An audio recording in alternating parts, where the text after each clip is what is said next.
Bonjour et bienvenue dans cette nouvelle vidéo. Aujourd'hui, je vais vous donner mes meilleures astuces déco pour vous sentir en vacances toute l'année chez vous.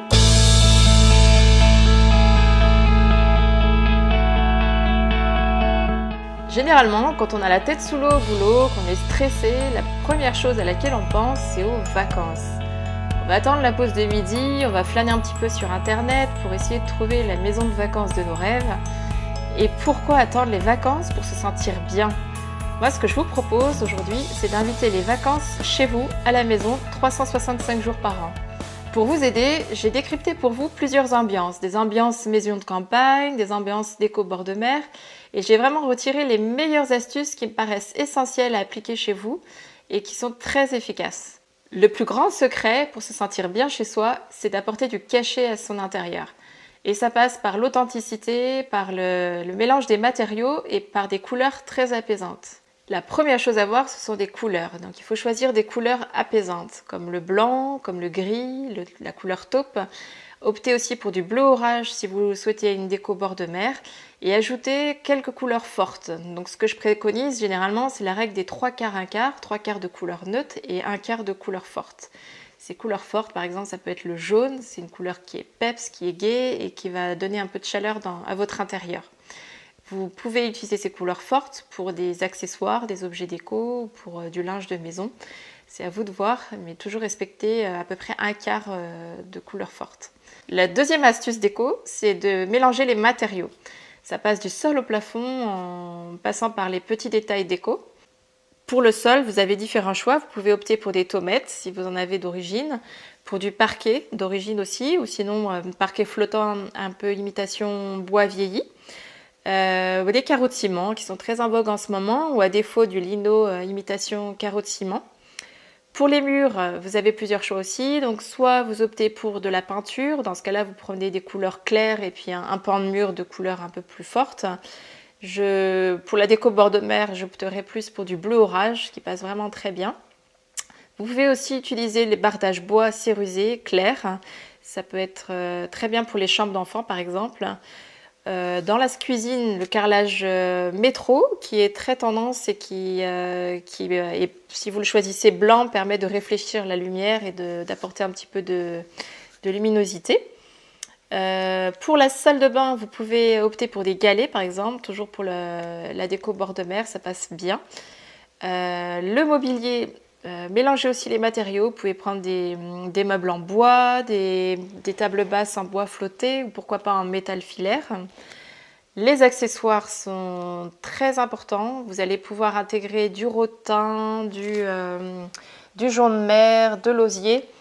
Et pourquoi pas sur les miroirs, sur des paniers, sur des meubles et coffres de rangement par exemple, et également d'ailleurs sur les chaises du salon. Ensuite, vous pouvez voir pour le linge de maison. Le linge de maison, vous pouvez opter pour du lin, du chanvre, pourquoi pas une nappe en lin enduite qui sont très jolies et très pratiques. Donc voilà pour le mélange des matériaux. Ensuite, la troisième astuce, c'est de bien faire attention aux ouvertures. Si vous avez des pièces trop petites, n'hésitez pas à battre les cloisons, à enlever des portes, à installer pourquoi pas des verrières avec ou sans vitrage. L'avantage en fait des verrières sans vitrage vous permet d'améliorer la communication, de laisser ouverts certains espaces tout en gardant une certaine intimité dans chacune des pièces. Ensuite vient le choix du mobilier, c'est très important pour apporter du cachet à votre intérieur. Il faut vraiment qu'il soit très hétéroclite, c'est-à-dire que vous allez chiner certains meubles dans des brocantes, des vide-greniers, en acheter d'autres neufs. Le tout, c'est qu'ils soient vraiment tous différents les uns des autres. Vous allez par exemple choisir un buffet que vous allez chiner, que vous allez repeindre. Choisir une table en bois que vous allez repeindre en blanc par exemple ou que vous allez garder brute. Autour de cette table, choisissez des chaises dépareillées, donc des chaises qui peuvent être en tissu rayé, de couleur ou non. Des chaises en acier comme des chaises Stolix qui apportent un petit cachet design. Ensuite, vous pouvez aussi choisir des chaises en feuilles de banane tressées. Le tout, c'est que ça apporte des couleurs un peu différentes, des matières différentes et que surtout ça apporte le cachet désiré. Dans la chambre parentale, par exemple, optez pour un lit sans bois de lit, c'est-à-dire un matelas sur sommier. Et amusez-vous à faire une tête de lit maison, comme celle-ci en suédine, qui fait un effet peau de pêche qui est très doux. Et dans la chambre de vos enfants, vous pouvez aussi vous amuser à faire des lits cabanes en bois cérusé blanc. Dans votre salon, prenez par exemple un meuble, une commode que vous allez repeindre et qui va servir de meuble télé par exemple, hein, comme ici. Prenez un canapé qui soit plutôt doux au toucher et ajoutez-y plein de coussins dépareillés, toujours en optant pour des couleurs un peu différentes et de douceurs différentes.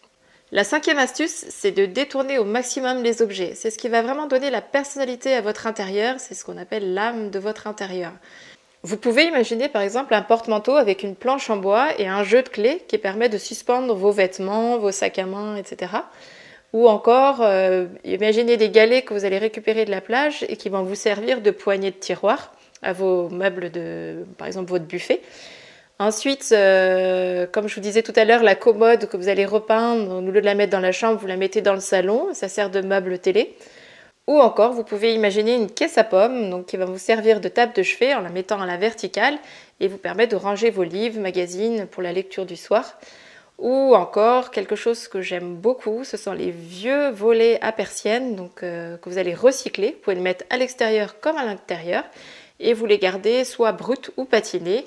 Ça a vraiment un effet très campagne chic.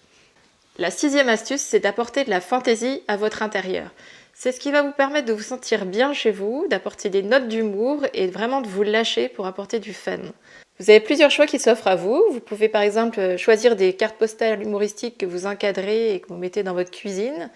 Des tableaux avec les règles de la maison, ce qu'on trouve assez souvent, mais il y en a certains qui sont vraiment très bien faits. Vous pouvez imprimer vos photos de vacances et les mettre sous cadre, ça vous permet de rêver toute l'année. Réinventer par exemple un porte-serviette, c'est une épingle à nourrice géante qui fait son effet et est vraiment très rigolote. Un dessous de plat en forme de poisson si vous êtes sur le thème de la mer. Vous pouvez aussi opter pour des objets design comme cette lampe qui a du chien des designers Clotilde et Julien que je recommande beaucoup, que vous pouvez poser au sol ou sur un buffet. Ça donne vraiment une note d'humour très sympa. Ou encore des objets déco que vous avez chinés, rigolos, comme ici le cactus en céramique ou un bateau origami. La 7e astuce très importante, c'est d'opter pour un éclairage tamisé.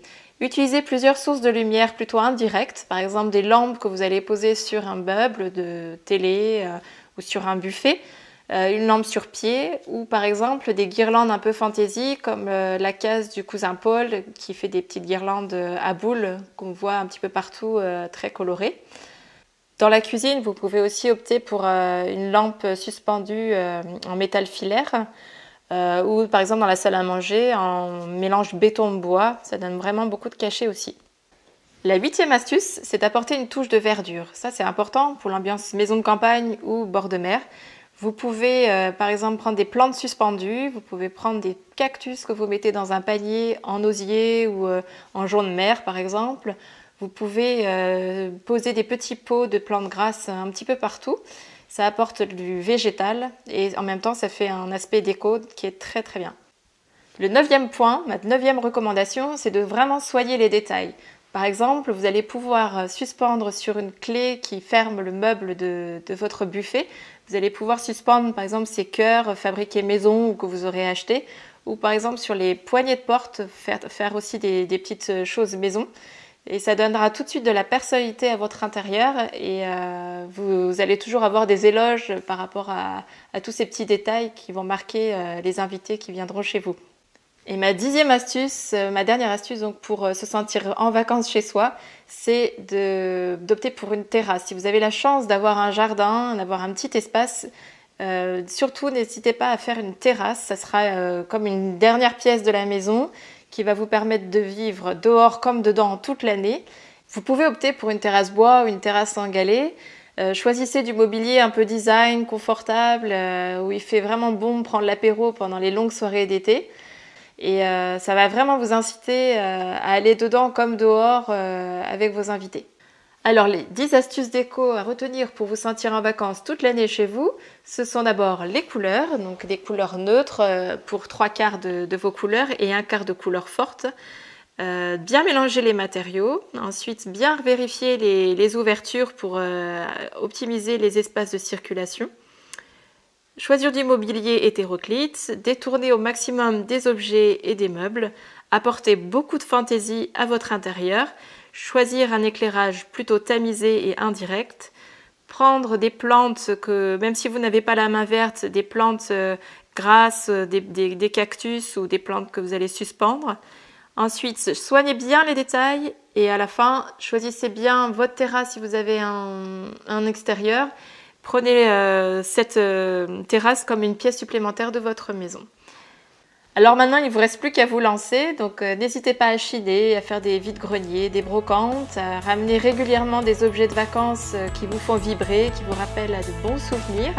Le tout, c'est que vous puissiez vous sentir bien chez vous vraiment toute l'année. Je vous invite à partager cette vidéo si elle vous a plu. N'hésitez pas à vous abonner à ma chaîne YouTube en cliquant sur le lien ci-dessous. Et surtout, si vous ne l'avez pas encore fait, téléchargez mon guide gratuit déco.